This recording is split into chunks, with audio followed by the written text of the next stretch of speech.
सुखिया सब संसार है, खाए अरु सोवे, दुखिया दास कबीर है, जागे अरु रोवे।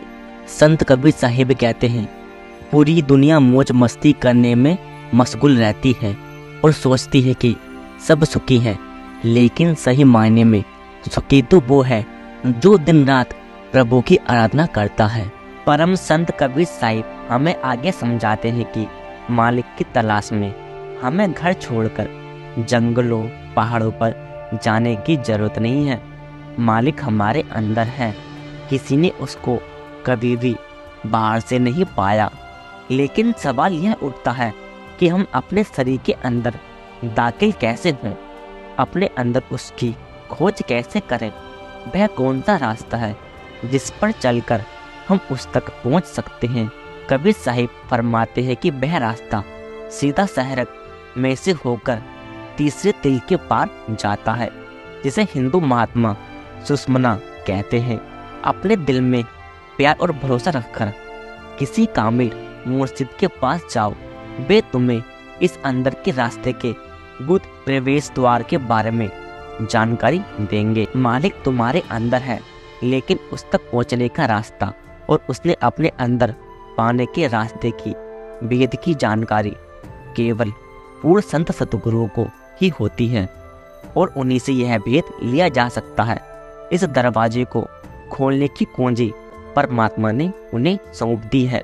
जब हम मुर्शिद के मार्गदर्शन और आदेश के अनुसार रूहानियत का अभ्यास करते हैं, हमारे अंदर के कान खुल जाते हैं, यानी सुरत जाग जाती है और हम दिव्य धुन सुनने लगते हैं। उस आवाज या शब्द को पकड़कर उसके सहारे आखिर में हम उस जगह पहुंच जाते हैं जहां से यह आ रही है। इस मार्ग का पहला पड़ाव सहजदिल कमल है। बाइबल में कहा गया है, शुरू में शब्द था और शब्द परमात्मा के साथ था और शब्द ही परमात्मा था। सब चीजें जो बनी उसके द्वारा बनाई गई और उसके बिना कोई भी चीज नहीं बनी। सब महान हस्तियों ने इसी शब्द या धुन को कर्ता या सृजनहार बताया है। कबीर साहिब कहते हैं कि अगर हम कामिल मुर्शिद के आदेश के अनुसार रूहानियत का अभ्यास करते हैं और उनके उपदेश पर अमल करके उनके तजर्बे का फायदा उठाएं, तो हमारा मन शब्द से जुड़ जाएगा। अंत में हम शब्द में समाकर समझ जाएंगे कि शब्द के जरिए दुनिया की रचना कैसे हुई। तो यह हमें भी मन और माया के पार ले जाता है। इसलिए कबीर जी हमें प्रेरणा देते हैं कि हमें शब्द धुन की साधना करनी चाहिए, ताकि यह हमें इस घर से उस घर ले जाए, इस दुख की घाटी से बचकर उस दिव्य स्थान तक पहुंचने का जहां परम सुख और आनंद है। केवल यही एक रास्ता है। शब्द साधन है और सतगुरु मार्गदर्शक है।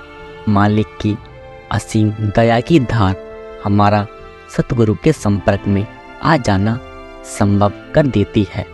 इसलिए पहले मालिक की दया मेहर होती है, फिर सतगुरु की कृपा से हमें नाम का भेद मिलता है और अंत में उनके आदेश का अनुसरण करके इस मार्ग पर कदम बढ़ाने के लिए हमें निरंतर प्रयत्न करना होता है। शब्द की दिव्य धुन के साथ एक रस होकर उसे दृढ़ता से पकड़े रखना, केवल यही चाहिए। किसी और साधन की जरूरत नहीं है।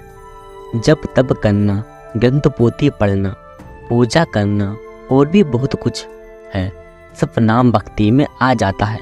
हाथी के पाप में सबका पाप। जब मालिक के नाम का जाप या सिमरन हमेशा हमारे मन में रहता है, तब इससे बड़ा जाप और कौन सा हो सकता है। जब हम बिना किसी शर्त के अपने आप को मालिक की मुझ में रखकर अच्छे बुरे सुख दुख जो भी हो मालिक की इच्छा समझकर खुशी से स्वीकार करते हैं, उसके भाड़े में रहने की कोशिश करते हैं, इससे बड़ा तप कौन सा हो सकता है।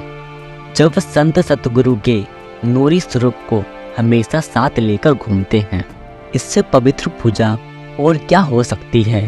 दिन रात जब हमारा ध्यान अंदर शब्द में लगा रहता है, इससे और उत्तम पाठ क्या हो सकता है। जब शब्द अभ्यास करके वैराग्य पैदा हो जाता है, तो इससे बड़ा त्याग और क्या हो सकता है। लेकिन गुलाब बिना कांटे के नहीं होता और कांटा है। भोग विलास की तृष्णा से लुभाया हमारा चंचल मन गंदे और हिलते हुए पानी में परछाई साफ नहीं दिखती। और जब तक हमारा मन और स्थिर नहीं होता हम परमात्मा को नहीं देख सकते। नैतिक और बौद्धिक निष्ठा के द्वारा, सामाजिक या धार्मिक साधनों के द्वारा, धर्म ग्रंथ पढ़कर और कठोर आत्मसंयम अपनाकर भी मन पूरी तरह निर्मल नहीं होता और ना ही भय, नीच और खोटी इच्छाओं को न करने के लिए स्थायी रूप से मजबूत होता है।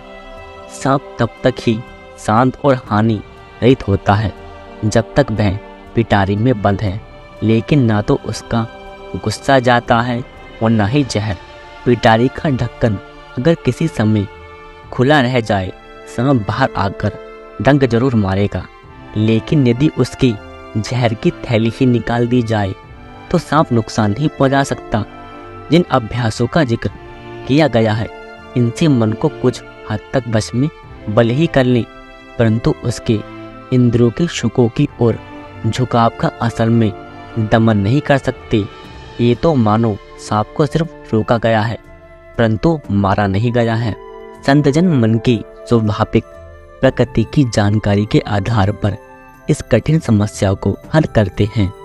मन की चंचलता पर तभी रोक लगती है जब यह दुनिया के सुखों से ऊंचा सुख यानी परम आनंद प्राप्त करता है, क्योंकि मन का मूल स्रोत एक त्रिकोटि है।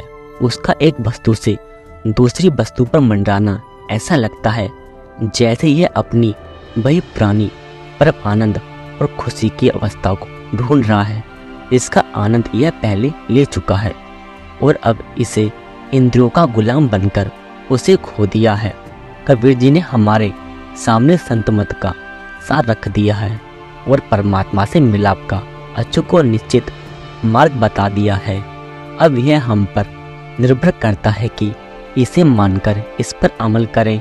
अंत में इस बात पर ध्यान देना चाहिए कि इस विषय में अलग अलग प्रयोग करते रहना कोई उचित कार्य नहीं है।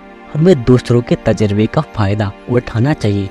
दुनिया ने इतनी तरक्की कभी ना की होती अगर हर एक इंसान ने हर विज्ञान के लिए सारे प्रयोग शुरू से फिर से करने की जिद की होती और अपने से पहले आने वाले लोगों के साबित किए हुए नतीजों को मान्यता न दी होती। हर बार मनुष्य को जन्म नहीं मिलता और ना ही हर बार पूरे गुरु की संगति मिलना संभव होता है। मनुष्य जन्म और सतगुरु की संगति पिछले जन्मों के पुण्य कर्मों के फलस्वरूप मिलते हैं।